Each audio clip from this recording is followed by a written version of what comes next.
Surah Al-Mubarakah Al-Fatiha.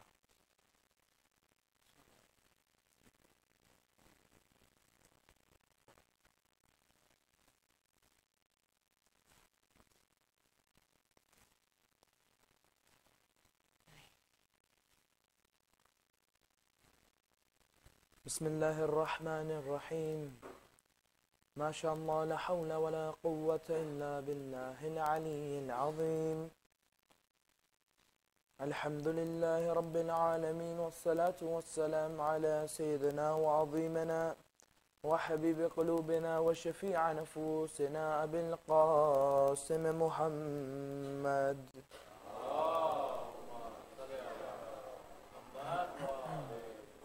وآل أهل بيت الطيبين الطاهرين المعصومين الصادقين الحمد لله رب العالمين والصلاة والسلام على وسير رسول رب العالمين عبدك ووليك وأخي رسولك وحجتك على خلقك وآيتك الكبرى والنباء العظيم أمير المؤمنين علي بن أبي طالب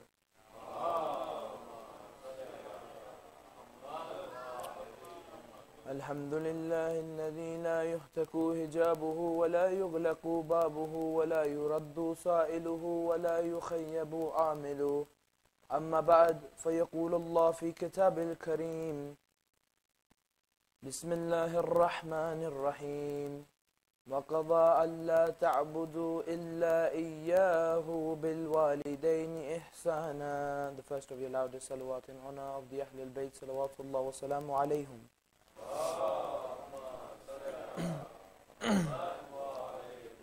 The second in honor of the Imam of our time, Imam Muhammad al-Mahdi ajjalallahu farajahu sharif.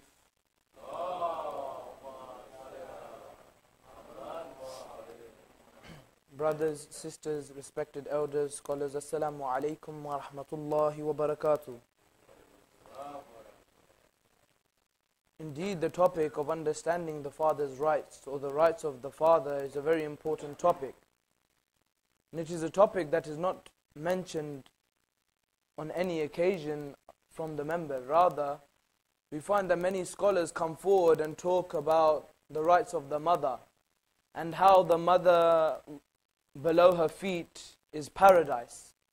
But we have to ask the question that what is beneath the feet of the father? That the question needs to be asked, that what is the father's position within society?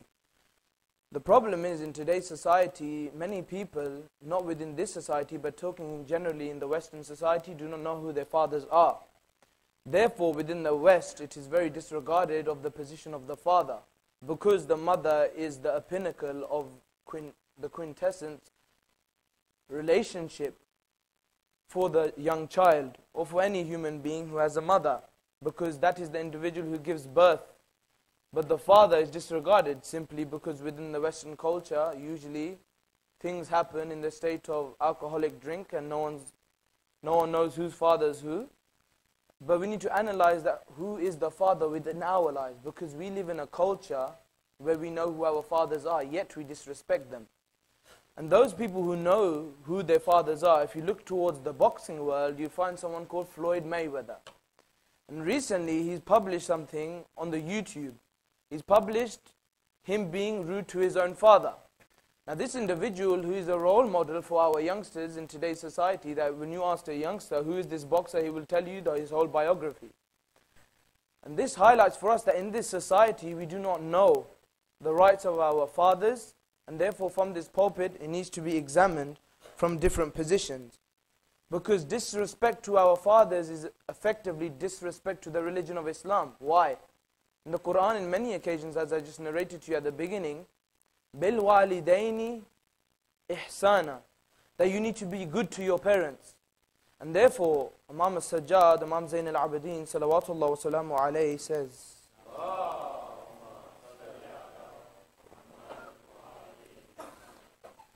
in Risalat al-Hukuk, he says, and the right of your father is that you should know that he is your root and you are his branch, and without him you would not be. Whenever you see anything good within yourself, know that it comes from your father. So therefore, praise Allah subhanahu wa ta'ala, and understand the blessings that come from Him to you. Now this is what your Imam says about the position of the father. But we need to analyze what is the father, what is his position. Let's analyze this in a number of stages. Firstly, what does the Imam mean when he says the father is the root and the child is the branch? What are the blessings that we gain from our fathers? That many people, when you ask them, what are the blessings that you gain from your fathers, he goes, nothing. All the blessings come from Allah subhanahu wa ta'ala. Is this entirely true? Or is there more grey areas than we see? On the third level, let's analyze a hadith from Imam Sadiq alayhi salam.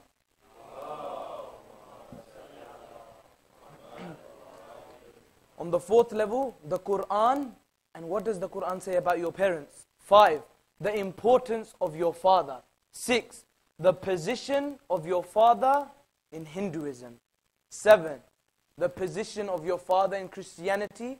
And 8, looking from examples from the Quran, can we be religious if our fathers are not religious? And therefore, we find that Imam Sajjad alayhi salam, what did he say? He says, and the right of your father is that he is your root and you are his branch. What does this mean?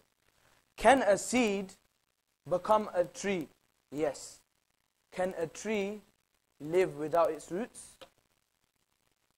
This highlights for us, brothers and sisters, when this happens, that the father is that thing which you need. If the father is not there, you are not there. Meaning that the son is dependent upon his father for the existence.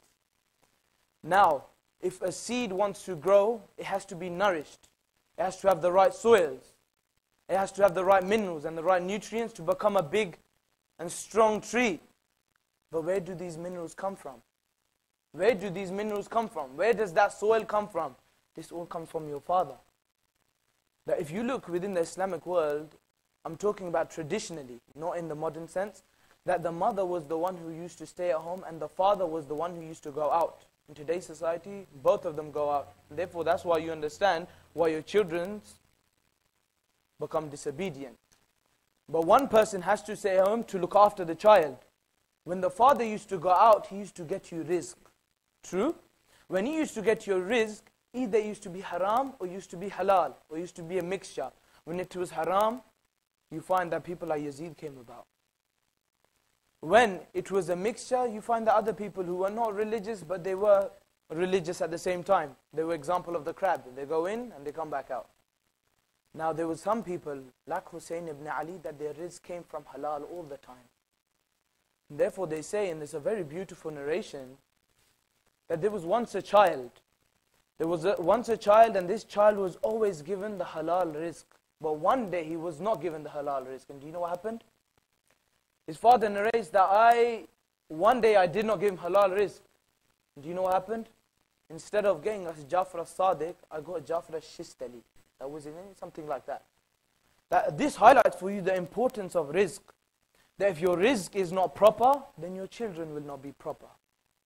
Rizq is so important, brothers and sisters, that if we understood it, but what is the position of the father within all of this rizq? That some people come forward to you and say what? They say our rizq comes from Allah subhanahu wa ta'ala, that's it. But between Allah subhanahu wa ta'ala, like there was the messenger, there was a wasila. Did the Quran come to you without the Prophet? Would it come to you without someone in between? No. When you go to the shop, do you pick up the groceries and go outside? Do you leave the store? No, you use money as your wasila to get those goods. Likewise, when you're a child, your father is the one who's providing you rizq. That he is praying to Allah subhanahu wa ta'ala, making the money, working all those hard hours for you to grow up and to insult him. Is that why? So therefore we need to look at the hadith by Imam Sadiq alayhi salam.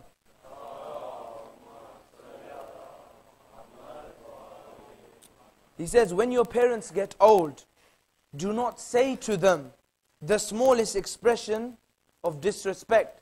Do not yell at them. Do not hurt them. Now this highlights for you that in today's society, what happens? The child is not even baligh yet. That the child has not even reached the age of puberty, and look what he's doing. This child will ask and he'll ask. And I tell you, some children, your father strikes you, the children will get up and strike their father twice. And they'll bad mouth. and they'll swear at their fathers. They will call their fathers by different names. This highlights for you, brothers and sisters, that in today's world, where are we going? Mentioned it many times, I'm going to mention it one more time. Where are we going? Are we going towards Allah, or are we going towards shaitan?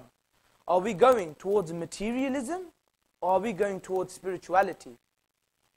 You have to, in yourself, when you're attacking your father, or you disagree with your father, talk with him. Try to understand where he's coming from, rather than insulting him and abusing him. This father, that when your mother was not there, your father was there. When your mother was not changing your nappies, your father was there. When your mother was not feeding your milk, your father used to wake up in the middle of the night, warm the milk for you and feed you. This father, when your mother was not there, this father would come up and hold you and put you to sleep.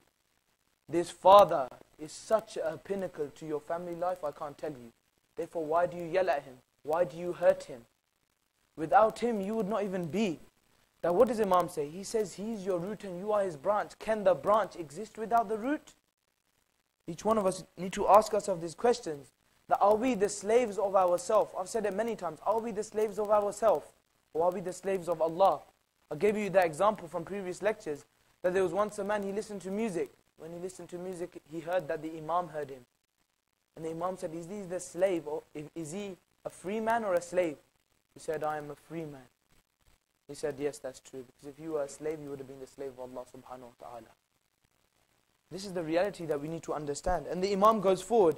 He goes, even if they hurt you or beat you, you should kindly say, may God forgive you and have mercy upon you.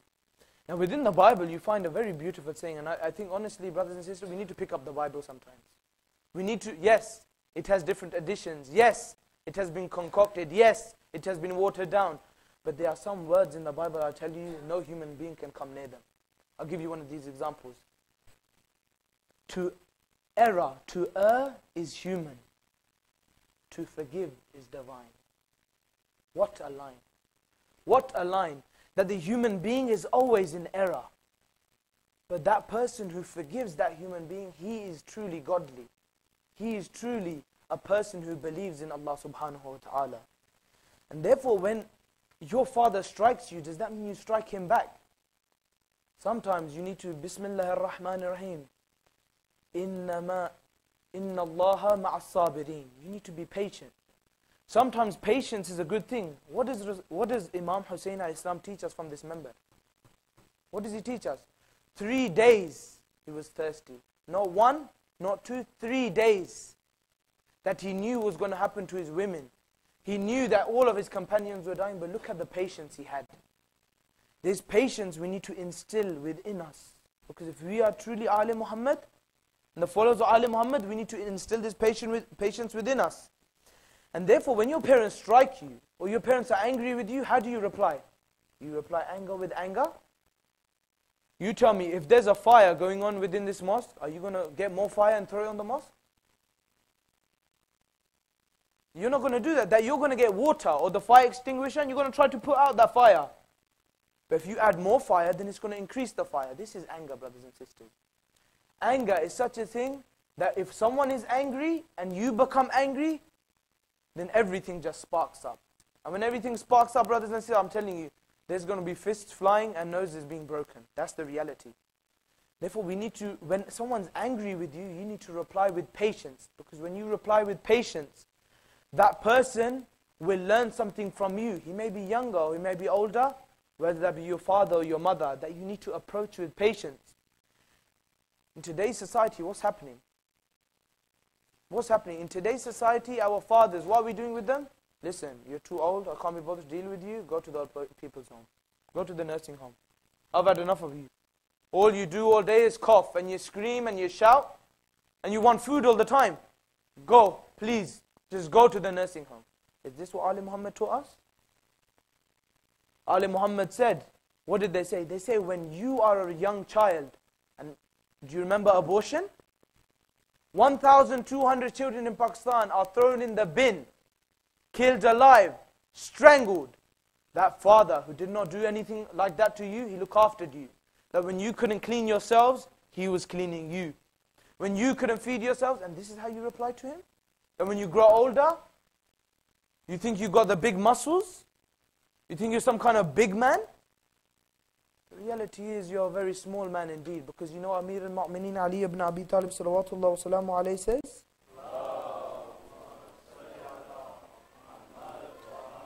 he says, you come from a drop of semen and you leave as a piece of dust. You don't know where you came and you don't know when you're going. So why are you arrogant? Your father is weak. Respect him. When you were weak, he respected you and he looked after you. Shall I tell you why you will never be able to fulfill the rights of your parents ever within your life? Shall I tell you why? Because your parents, when you were younger, they wanted you to live. They wanted you to have a life. When they're older, you're saying to yourself, I can't wait until they die.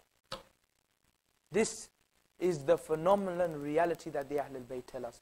That's why you will never be able to fulfill them.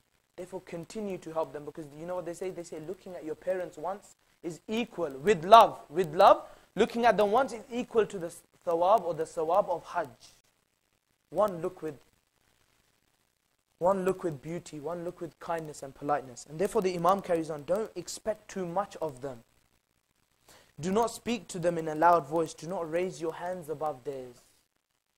These words, if we understood the words of Ali Muhammad, I tell you, we would be on the mountain tops, flying around and saying, Ya Allah subhanahu wa ta'ala, take me up. I'm ready.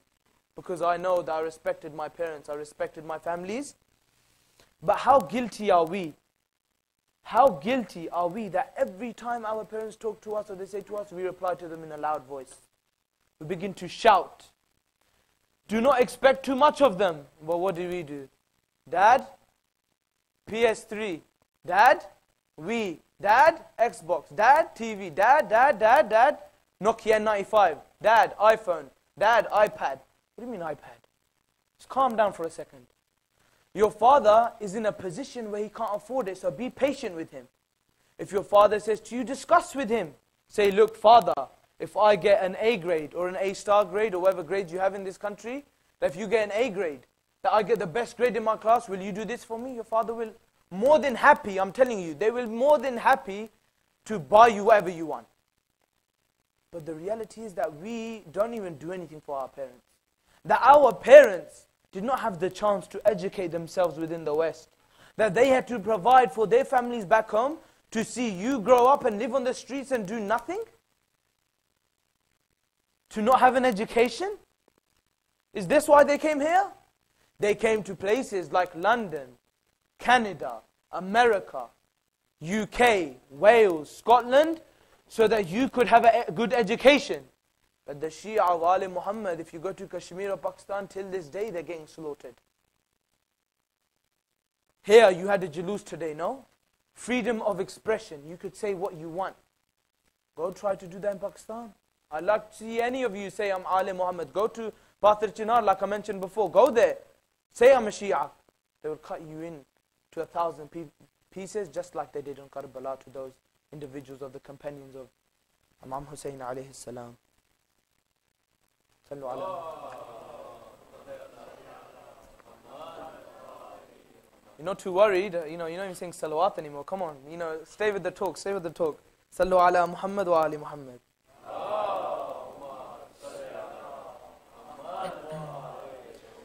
Therefore, one needs to evaluate his life. He needs to evaluate his life, that am I getting closer to Allah subhanahu wa ta'ala? But you have to ask yourself that if I'm disrespecting my parents every single day, my mother says, wash the dishes. Why? My father says, listen, help me with this work. Why should I help you? I've got my own work. Take some time out, spend them with your families. Because the Quran has said on a number of occasions, as I mentioned in the beginning of this lecture, Bil walidaini ahsana, do good to your parents. Chapter 17, verse 23. Other verses, chapter 4, verse 36. Chapter 31, verse 14. All of these are saying, do good to your parents, do good to your parents, do good to your parents. So the question is, look in the mirror, are you doing good to your parents? Are you increasing the name of your parents amongst the community, or are you being a reason for damnation for your parents? There are people cursing your parents because of your behavior in the Western world, Or are they? Or are you being a representative of your imam and a representative of your parents and a representative of Allah subhanahu wa ta'ala? That do you know what the position of your parents is, brothers and sisters? Do you know the importance of your parents? Rasulullah sallallahu alayhi wa alihi wa sallam says,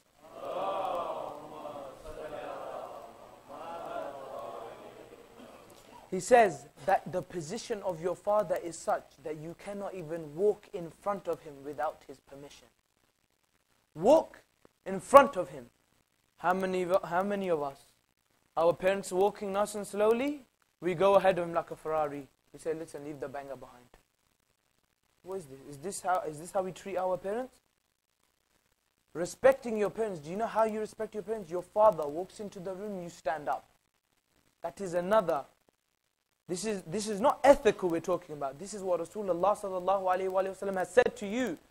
That you need to respect your parents. He walks into the room, stand up. He's walking, don't walk in front of him. Because that father who raised you, did he raise you to walk in front of him? And that father who spent all those hours nurturing you when you couldn't breathe properly, that he had to put you on your side when you were a child, because if he laid you on your back, that you could have puked up and killed yourself. This is the father. This is the position of the father in Ali Muhammad. So, to recap, when your father, and I'll tell you brothers and sisters, you want to know the position of your father? Go ask that person who lost his father. That he used to swear and used to damn his father all his life. Then when his father died, go ask him what the position of the father is. Because he will curse himself all the way until the day of resurrection. Why didn't I respect my father? Why didn't I respect my father? Your father is such a beautiful thing, that those people who have not got fathers, those of you who go to schools, ask those brothers and ask those sisters, where is your father? I guarantee you 60-70% of the children will say, I do not know where my father is. You have a blessing. The reality is all the blessings that we have from Ali Muhammad we take for granted. This is the reality. Allah subhanahu wa ta'ala has given you a father. Don't respect him. Allah subhanahu wa ta'ala has given you a mother. Don't respect him. Allah subhanahu wa ta'ala has given you Ali Muhammad. Don't respect them. Ask yourself that these blessings that we're getting from Allah subhanahu wa ta'ala, are we respecting them? Or are we moving away from them? And therefore, within the Hindu religion, I tell you, Muslims can learn from all religions. If you want to be a true follower of Ali Muhammad, then pick up the books of the Hindus and the Zoroastrians and the Christians and read them. You know why? Because knowledge is knowledge. Whether that knowledge be from a Hindu who, and do you know Hindus? Do you know what position Hindus? You know, we always say polytheism, polytheism. Look on the positive side. Mahatma Gandhi, what did he say about your Hussein? What did he say about your Hussein? Because Shia of Ali Muhammad, Hussein is ours, no? What did he say about your Hussein? What does Charles Dickens, that Christian, say about your Hussein? Do you know what the position of the father is in Hinduism? There's a concept called Trimurti within Hinduism, the three gods. One of the lower levels of the gods is the mother, the teacher, and the father. Now the difference between Hinduism and the religion of Islam, it says that if your father goes against Sharia, you can say to him, listen, I don't want to listen to you. Which is wajib upon you. If your father is saying to you, don't pray, you say, listen, I'm going to pray, don't have to listen to you. But listen to this. In Hinduism, if your father says, don't pray, you have to do it. The mother, the father, and the teacher has a position of God within Hinduism. This is the position of the father in Hinduism. Yes, we could argue all day long, but let's look at the positive. That they revere their father figure so much, that family life is so important for them, that he has a position of God within Hinduism. Let's look in within Christianity. If you look at Ephesians, chapter 6, verse 4, it mentions the father. It says the father's position is so that he has to train you and look after you. But let me give you a different example of Christianity.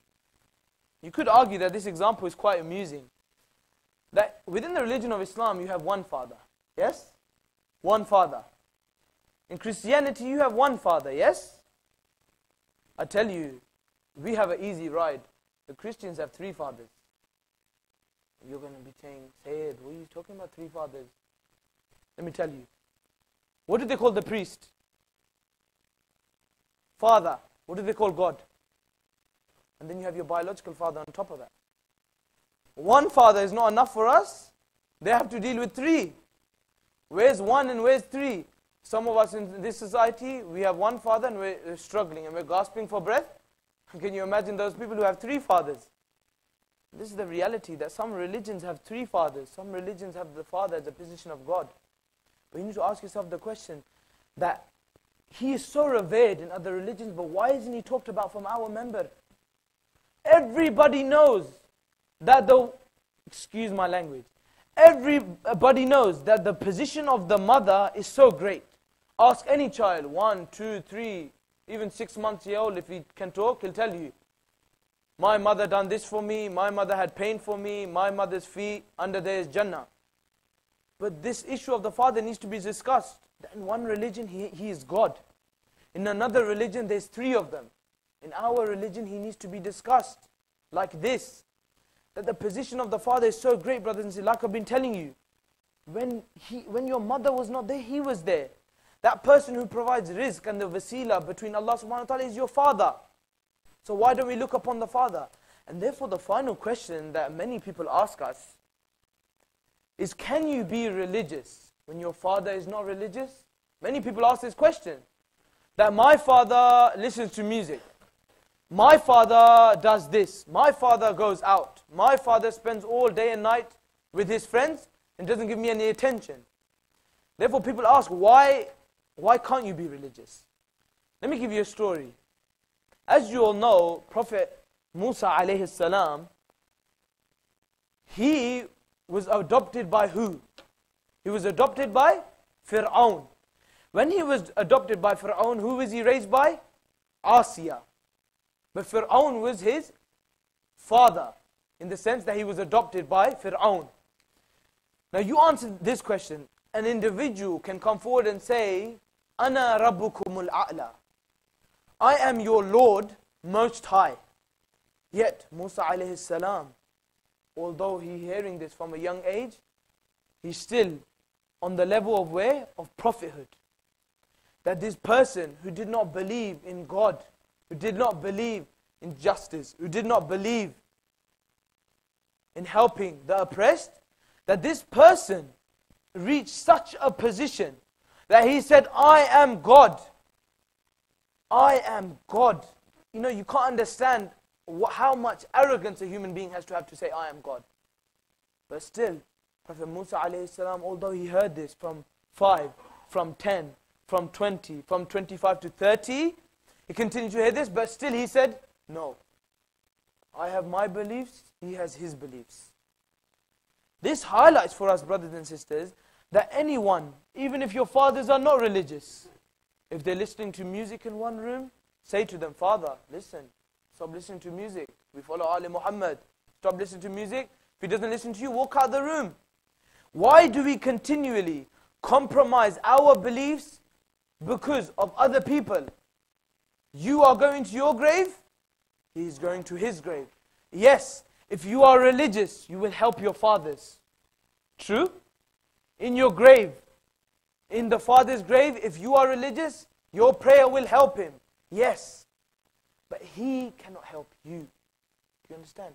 If he's not religious, you have to be the one who leads by example. For example, many of you are going to have, maybe in shock after me saying this, but there was a person called Muawiyah ibn Yazid ibn Muawiyah. Muawiyah won. The one who fought with Amir al-Mu'mineen. His son Yazid, who fought with Hussein ibn Ali. Muawiyah the second, do you know this person? Do you know his position? He left the throne of the caliphs and said, how dare I take the throne of Rasulullah and Ali Rasul when there's people like Zainul Abidin living on this earth. And do you know who killed him? Marwan ibn Hakam. Marwan ibn Hakam, his own uncle, killed him because he said such a thing. This highlights for you, even in the most unreligious families, Yazid was the pinnacle of not being religious. True? That Hussein ibn Ali on the day of Karbala was the embodiment of Islam. Yes? Yazid was the embodiment of kufr and jihala. But you find that his son Muawiyah, he said, no. You have your beliefs, I have my beliefs. I am not going to sit on the member of Ali Rasul and usurp their rights. He said, I leave. He left, he got killed. How many times do people mention this from the member? That even from the worst families, brothers and sisters, I tell you, you can find gems. And sometimes from the most religious families, you find a piece of rubbish. Don't think that because all his family is religious, he's going to be religious. Sometimes from the most unreligious families, you find the most religious people. And this is the reality. Therefore, we need to show our love. We need to show our love for our fathers. We need to show our love for our mothers. And we're going to discuss the mother tomorrow. But tonight, we need to look at the fathers. And what example the fathers have. That many people say to you, the relationship between Romeo and Juliet was the quintessence example of love. That was the most eloquent example. Some people come forward and to you say, no, that's not true. Some people say to you, the best example of love was who? Was Prophet Yusuf and Zuleika. That Zuleika was rejuvenated. When she was rejuvenated, she married Prophet Yusuf. I tell you one thing, brothers and sisters. You want to listen to the most epic love story of them all? Listen to the story of Karbala and how Hussein ibn Ali loved his Lord. That even for the love of his child, yes, brothers and sisters, coming to that time again, that even for the love of his child, what did he do? He said, for Allah subhanahu wa ta'ala, I'm willing to sacrifice even that 6-month-old baby. Even him, I do not care, because for Allah subhanahu wa ta'ala, I will sacrifice everything. And look at the love between Ali Akbar and Hussein ibn Ali. What an epic love story of love, brothers and sisters. That they say Ali Akbar came, when it came to the 10th of Muharram, brothers and sisters, when it came to the 10th of Muharram, Ali Akbar came to Hussein ibn Ali and he said, oh father, I want to go towards the plains of Karbala and fight the army. Do you know when he said this? Can you imagine, brothers and sisters, your son saying to you, I want to walk in the mouth of death? Do you think he's going to come back? Let's say Hussein ibn Ali became quiet. When he became quiet, he embraced Ali Akbar. When he embraced Ali Akbar, brothers and sisters, they say they both began to cry. And they cried and they cried. And Abba Abdullah said to him one thing. Go to your aunties and go to your mother Layla.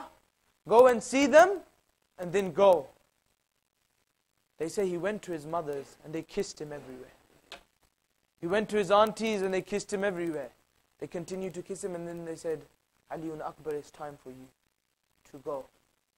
Can you imagine that father who has to walk all the time to pick up the companions? And then he comes back and he comes forward and he comes back and now he has to see his father go.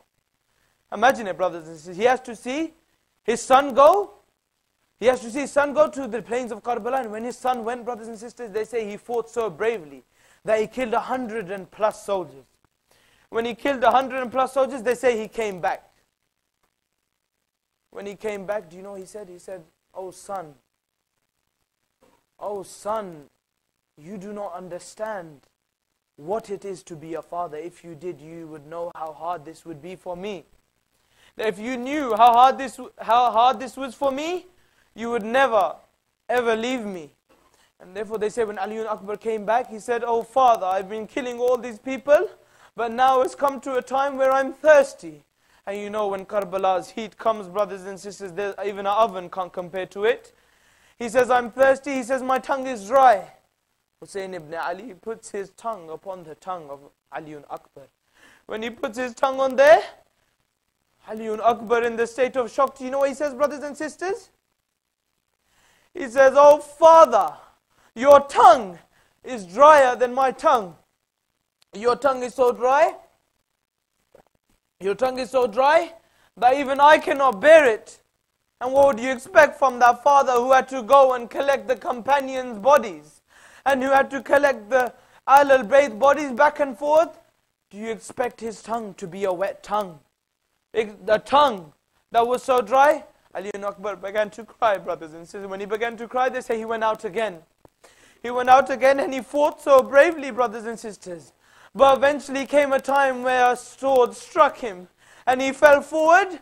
When he fell forward, the eyes of the horse became covered in the eyes of the horse. He could not see, the horse could not see. When he could not see, brothers and sisters, they say his horse went one way and his horse went another. The horse can go in two directions in the day of Karbala. One was in the direction of Hussein ibn Ali. But woe, woe upon the enemies. His horse went towards the enemies. When his horse went towards the enemies, brothers and sisters, when his horse went towards the enemies, they say the horse went towards the enemies and the enemies began to strike him. When they began to strike him, he said, Assalamu alayka ya Abi. He said, Assalamu alayka, peace be upon you, O my father. When he said, peace be upon you, O my father, Sakina bint al-Hussein narrates. You know what she narrates, brothers and sisters? She says that my father went the wrong way. He did not go towards Ali Akbar. And she says, oh father, why do you go the wrong way? She goes, Ya Sakina, I cannot see that when Ali Akbar's death and his salam came upon me, I could not see and I went the wrong way. Can you imagine? Prophet Yaqub alayhi salam, and I tell you, Prophet Yaqub alayhi salam, he could not see, only knowing that his son may not be alive. Knowing his son was not alive. Can you imagine that father who has seen his son in front of his eyes ripped into 1,000 pieces? Can you imagine what the father feels, brothers and sisters? And they say when Hussein ibn Ali eventually got to Ali Akbar, he saw the body of Ali Akbar. When he saw the body, he saw a spear within the chest of Ali Akbar. They say Hussein ibn Ali turned towards Najaf and he says, Ya Ali, Ya father, you on the day of Khaybar picked up the gate of Khaybar. I ask you, look at the Mazloom and Gharib Hussein, that I have to remove a spear from the body of Ali Akbar. Inna lillahi wa inna ilayhi raji'un.